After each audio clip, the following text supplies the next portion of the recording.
is there, and he's done it. He's one of the greatest sprinters of all time. The man they call the Manx Missile, the fastest man in the world. A new team for the Manx Missile next year. Now Cavendish is launched. But is Mark Cavendish past his best? Judith Arms. We catch up with another great of the sport, Judith Arndt. A four-time world champion, she retired at the end of 2012, and the German is now living in Australia. It's really great. Someone who is at the other end of their career is the young Aussie, Brendan Canty. After just 2 years in the sport, he's set to join the professional peloton. To get these opportunities next year is just really exciting. Let's go. One. Go. And Andy White, better known as Fixo, a cycling blogger and photographer. But will his years as a bike career give him the edge in the hot laps? And he's just blown his tyre. All this and more coming up in the Samsung Bike Lane. Yes, we know, Robbie. It was pretty good, wasn't it? Hello and welcome to the show. This week we come to you from Bike Bug in Rosebery, Sydney. I'm Matt Keenan and he's Robbie McEwen. And we're going to start with the key topic of the week, Peter Sagan's Nicks. He's the world champion, he's got the rainbow jersey, but he's gone with white Nicks. Most of us want to see the rainbow jersey with black Nicks, a la Michael Kwiatkowski, who nailed it last year. But unfortunately for Peter Sagan, Robbie, he's caught between a rock and an ugly place because the UCI rules say it's white Nicks or it's the Tinkoff Saxo Fluoro. What would you do? We want the McEwen verdict. Well, in that case, it's an easy choice. And if they say it's fluoro or white, then you've got to go with the white, keep the, the Milky Bar Kid style. And I know about making these choices. I went for the white. Not once? Yeah, a couple of times. But twice? Took me 2 goes to get it right, I think. Just one layer of white lycra, not enough. In 05, when I did it again as Australian champion, double layer, all worked out. I think it looks great. But if I could go back, I think I might go the black Nicks or change between from the classics and the rainy races in black Nicks, like Husov and Gilbert did, and then the white ones for the summer. It's a tough choice. It's Peter Sagan. Yeah, he can pull it off. I mean, the guy can do anything. If you can do a no-handed wheelie, you can do white Nicks. You need confidence to wear white Nicks, and he's got it. But even USB Man, he thinks that black Nicks should be worn with the rainbow jersey. Tell us what you think. Tweet us at the Bike Lane. Another guy who's going to be wearing a new kit next year is Mark Cavendish. He's off to Dimension Data, that we know this year as MTM Quebecer. He's got the old band back together with Mark Renshaw and Bernard Eisel. Is it a good move or a bad move? I think it's not a bad move. It's yet to be seen if it's a good move. Yeah, well, it all depends on the results, of course. But, Cavendish with his trusted lead-out man, Mark Renshaw, one of the best in the business, if not the best in the business. But as a lead-out man, you're only the best in the business if your sprinter's winning races. Now, Cavendish, it remains to be seen if he's had his best time. Those years, I've got a theory. Okay, is he past his best? I've got this 8-year window theory. It doesn't matter when your years of best form start, you've got 8 years of them. I reckon Cavendish started in 07 into 08. I reckon he's about at the end of that 8-year window, and very few go beyond that. Now, there's Marcel Kittel to deal with, but can he come back, talking of team changes, can he come back to his best form? And there's always someone else coming up and coming through, like the young replacement for Cavendish at Quickstep as well, the Colombian Gaviria. And they're also bringing in Kittel. But first up, tweet us, do you agree with Robbie? Is Cavendish past his best? Yes or no? But Kittel, so he goes in a Quickstep. The big concern about that is, for many of his fans, is he's leaving a team that's sponsored by Alpecin with caffeinated shampoo. Will his hair survive? Well, he was the poster boy for Alpecin with that hair. I mean, the great big Iceman from Top Gun, that, it looked great for their advertising. I'm sure that Ethics Quickstep will find a perfect role for him within their advertising. But the thing there is, what sort of team will he get around him in terms of lead-out men? No Renshaw there. He's not taking guys across with him. So, yeah, he doesn't have an entourage. It was really strange for a star like him. So, curious to see how that pans out. But I hope for him that he comes back to perfect health and that we can see the powerful Marcel Kittel we have in past seasons. If you were the sponsor, who would you rather in your jersey? Cavendish or Kittel? Well, sometimes it's not all about who's winning the most, but a profile and getting the sponsor's name out. As a sponsor, I think marketability, Kittel all the way. I mean, the big, blonde, model-looking sort of Dolph Lundgren look. Yeah, I think maybe a sponsor. And just in terms of billboard size, Kittle is an enormous man compared to Cavendish, so it's a much bigger logo across the chest and much more visible in the bunch all day, looking from a sponsor's point of view. But you've got to win races or it doesn't mean a thing. Now, it's not all about racing in the world, and you know that. You struggled last week at the Dirty Dozen. You've been complaining all week, texting me, oh, my legs are still sore. Have I got something for you? I've been using this and I brought it in. Roll Recovery. Now, this is like 8 little rollerbladers giving you a massage. So if you just whack that on your leg and just start rolling up and down as we shoot. So McEwen continues to prod me, but I need all the help I can get. How about you? Who would you rather wear in your logo, Kittle or Cavendish? Or would you like to see Matt Keenan on the hot lap? Brendan Canty, he's not a household name, not even amongst cyclists. Not yet anyway, let's give him time. He's only been racing for 2 years. Life was going pretty well. Commerce degree at Melbourne University, speaks French as a result of an exchange program when he was at high school. Then he walked into his local bike shop and he got bitten by the bike bug. Yeah, so basically from running, that got me into triathlons a little bit, which got me buying my first bike and doing a little bit of riding, but it never really took off until I joined Peak Cycles for a few bike rides locally. Started really enjoying it, and that's where cycling took off for me. This is my second season at the moment racing bikes, and my first race, November 2013, was Stratford to Dargo, and that sort of was my catalyst into the sport of cycling, taking out the win there against a few good riders who raced in the NRS. And the next day I had people calling me saying, look, what are you doing next year? It's been a quick rise from winning his first race. He then went on to the National Championships, where he was in the winning break, riding for Budget Forklifts, supporting Jack Bobridge. He then went to the Jayco Herald Sun Tour, and he was 4th on the Queen stage, up Arthur's Seat, amongst guys that race in the World Tour. He's now in Abu Dhabi, riding with the Drapac team, which he's going to be with for the next 2 seasons. Yeah, it's super exciting for me next year, signing as a neo-pro, I suppose, with Drapac for the next 2 years. They've got a really big calendar, lots of racing overseas, and the potential to race against, I suppose, some of the best bike riders around the world. So for me, it's unbelievable when I think about it.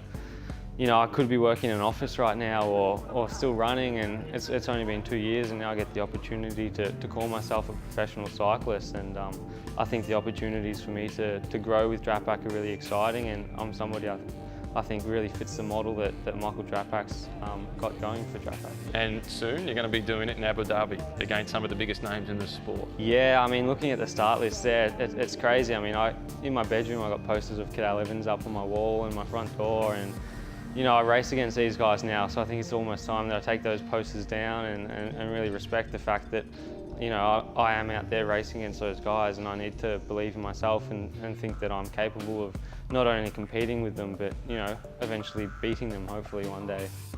But winning races, well, that's only part of being a bike rider. There's Strava as well, and Brendan Canty has developed a reputation, in Melbourne at least, as being the local Strava king. Why does he do it? I kind of think, if I'm out there doing it and they can see what I'm doing, then it's not going to change what I'm doing as my own training. It's not going to change what they do for training. And if anything, hopefully it's slightly intimidating if I go out and do a really good ride and people start talking about, Brendan did this time up King Lake and he pushed this power coming into a big race. I don't see why it's a problem. He's 23, a late starter. Is it too late for him to achieve his ambitions of making an impact on the world's biggest races? No, it's not too late. And it's one of those things that kind of annoys me, this whole under 23 category when it came in. It's almost spoiled the chances of some riders turning pro, because once you get to the end of that category, it's like interest just fades away immediately. You get if you don't too make it, old. If you don't make it by then, you're never going to make it. There's that perception. Yeah, but there are definitely riders out there who have proven the opposite. Our own Simon Gerrans, he turned pro at 24, about to turn 25, and arguably one of our most successful riders ever. It's not too late, and if he stays on that upward trajectory like he's on now, there's no reason he can't make it. Is Drapac the right place for him? I think it can be. I mean, there's 2 teams in Australia that seem to get guys going through and onto the higher ranked teams and possibly into the Pro Tour, and it's been Avanti Racing and Drapac. Now, Drapac ride a good program. They race in Asia, they race in the States, and they race in front of a lot of big teams. So if you perform in the right places, you'll get noticed. Ultimately, it's up to him. Strava, should he keep posting all his data on Strava because he's sharing it with his rivals? Yeah, no, sure, keep posting. One of the things you can use it for, people say, oh no, better to keep it secret, don't tell people what you're doing. But if you're posting really good times, guys might look at it and think, if that's what he can do in training, oh, imagine what he can do in a race. Scare them off. Yeah. Don't post the Put slow it out ones. there, yeah, keep putting it out there. We're enjoying it, Brendan. Yeah. Keep posting. And you can join the Bike Lane Strava Club as well. Check it out online. Coming up next, we catch up with a 4-time world champion, Judith Arndt.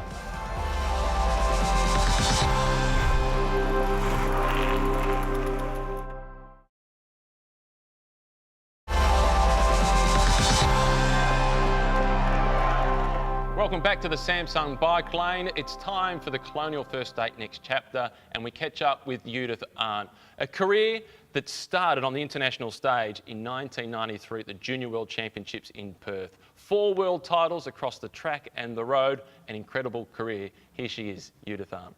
The world champion, Judith Arndt of Germany. Judith is an absolute legend. To be world champion in 3 different disciplines over a period of sort of almost 20 years is unbelievable. If a crosswind would come, she'd just appear beside you and give you protection, or she'd be exactly in the right place for the lead out. Arndt's gone off the front. She really needs to try and get away. And then I was also her director when she was still riding. So committed to the team. Whether she was winning, someone else was winning, it was everything in. She was such a professional, just a great athlete. It's my home now, Australia. I like Australia. I like the people. They're very relaxed, you know. Things are not as complicated as in Germany.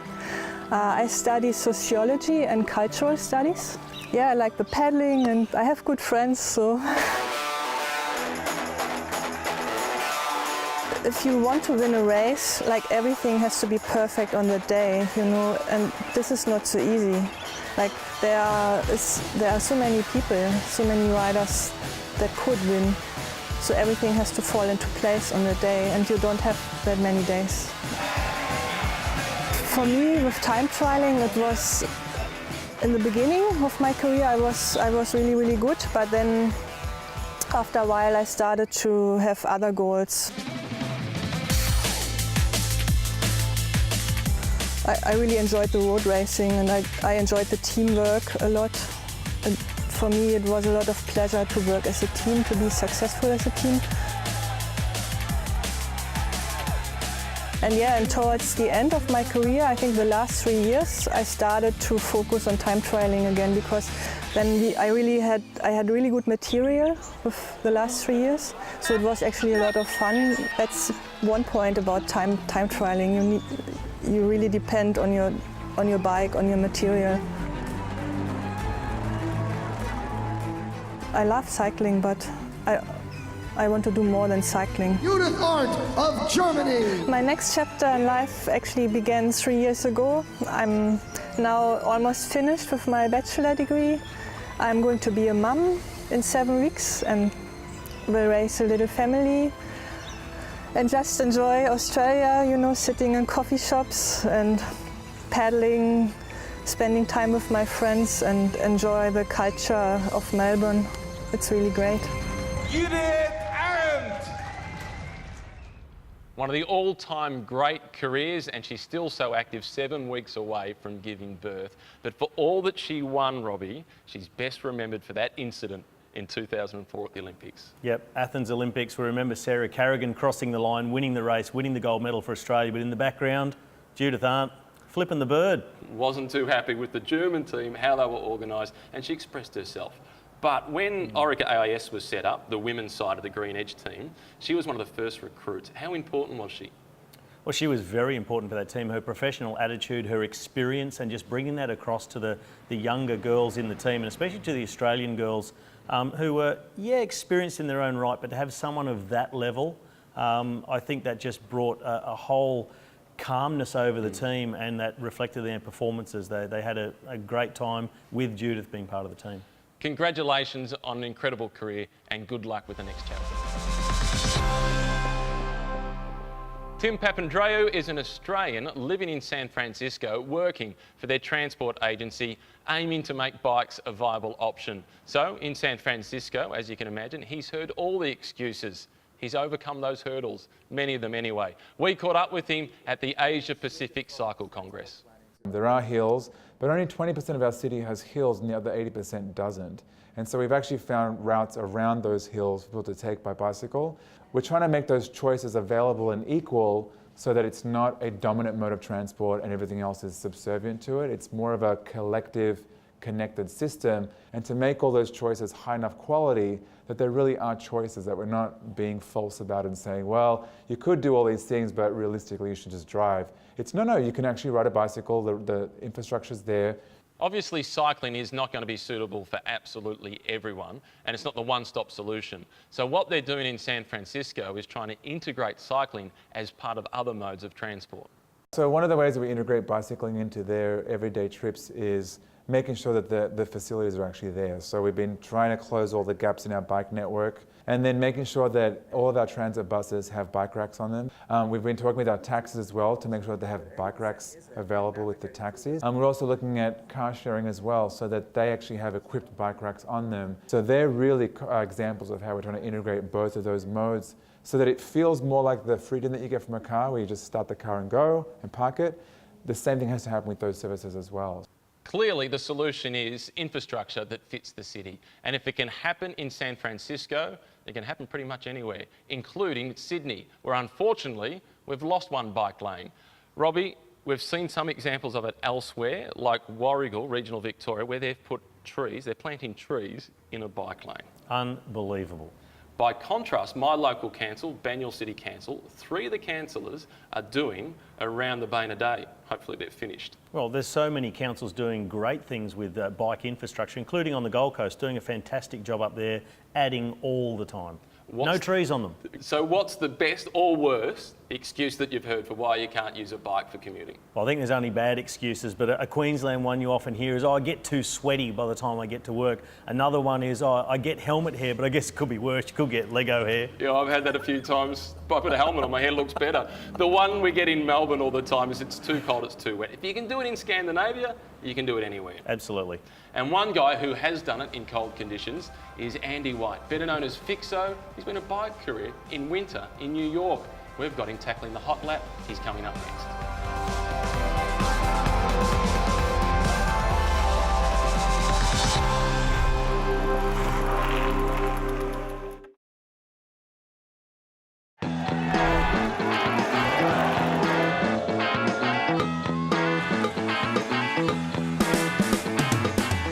The Craziest Fans Award goes to the Basque. Dutch, probably. Yeah. Craziest fans is my mother. Hey, Mum. Hello, darling. Best fans, probably from Australia that I've seen. Probably Australia, Mount Bunningham. Craziest fans in the world, definitely the Japanese. Maybe the Japanese, actually. They love it. Japan Cup every year, it's there's no race on earth like it.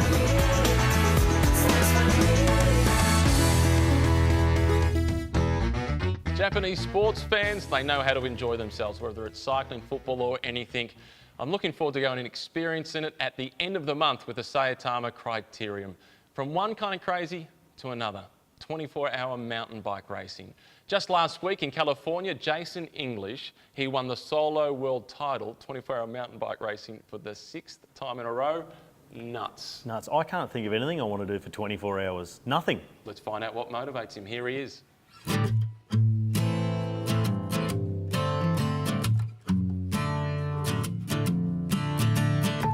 The first 24-hour race that I went to down in Sydney, as a uni student and not having a good understanding of nutrition, just went straight for donuts and croissants and, you know, fun things like that. So, you know, 24-hour racing for me has changed significantly.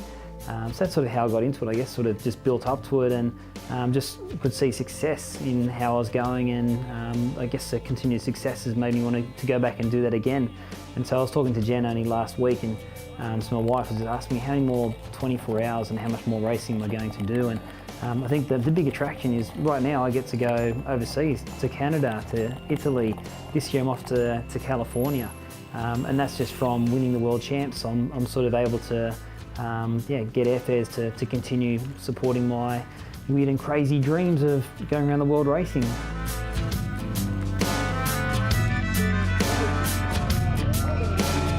Yeah, I'd say for 24-hour racing, if you're looking at getting into that, even 12-hour racing, it's all about pain minimisation. So you just need to work out what is going to cause you the most amount of pain during the event.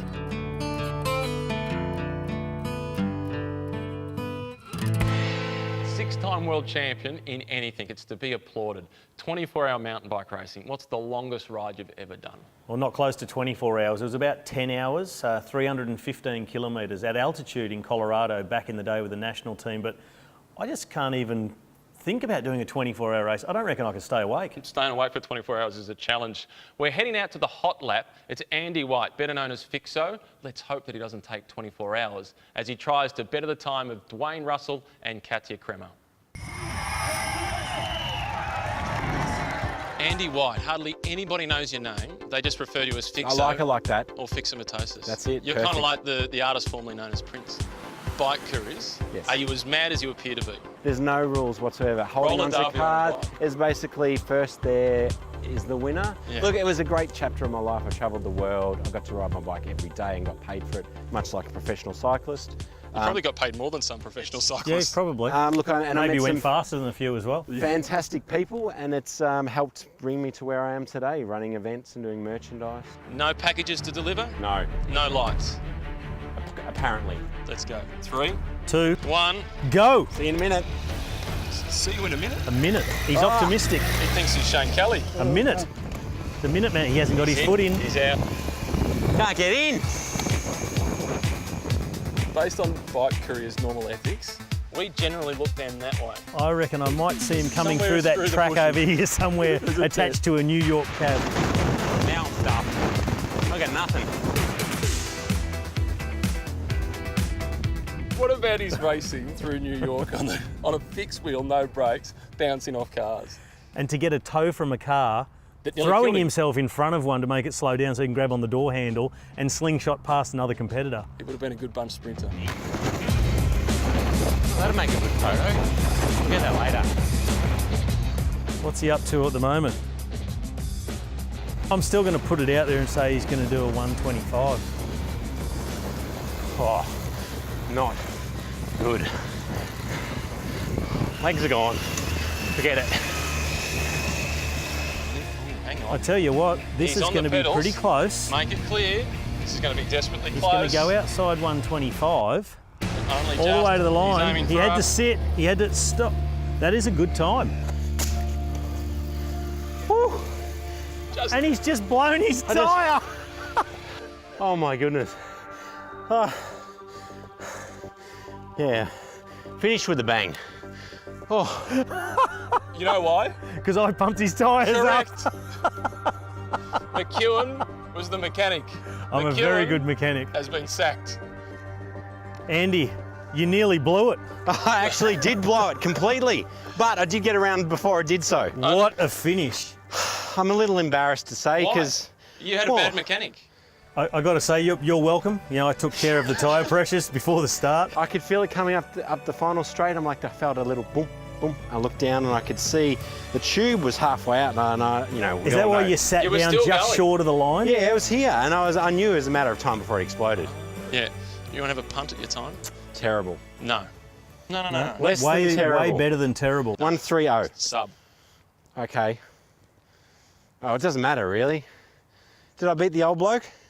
127.34. Wow. That puts Cold. you right up there on the leaderboard. Really? You Right beat up Dwayne there. Russell. Who? Did I beat you? What do you think? No. No. Correct. Okay. It's the first thing you've had right today, though. So you're on. You're on something. That's true. So, what's bikes do for you next? Photography and cycling, you're running events. Yes. What other adventures have we got from Fixo? More events. We're working on an app, so... Working on an app? Yeah. To do what? Everyone's doing apps. Or not everyone, but it's the next thing, you know. Well, thanks for doing it. Pleasure. It was a hoot. And thanks for staying upright. Yes. Well played. No worries. Good job, Thanks, Robbie. Andy. Well Always a done, pleasure. mate. A good time by Andy White, 127. It puts him to the top of the leaderboard ahead of Katja Kremer and Dwayne Russell. But the blowout, Robbie, timing was good. Well, the time was good, a little bit slower. He would have to contend with that in his lunge to the line. But I tell you what, he's one for drama, isn't he, old Andy? He's good for drama. What have you got coming up this week? Nothing, and I love it. I'm really looking forward to the weekend with just nothing to do but stay home, spend some time with the family, go to the beach, Nothing, Ride? and love it. And ride. Might have a little pedal. A little pedal. I'm looking forward to just watching replays of Vincenzo Nibali descending to victory at the Giro Lombardia. As for you, enjoy the riding, stay safe. Till next week, bye for now.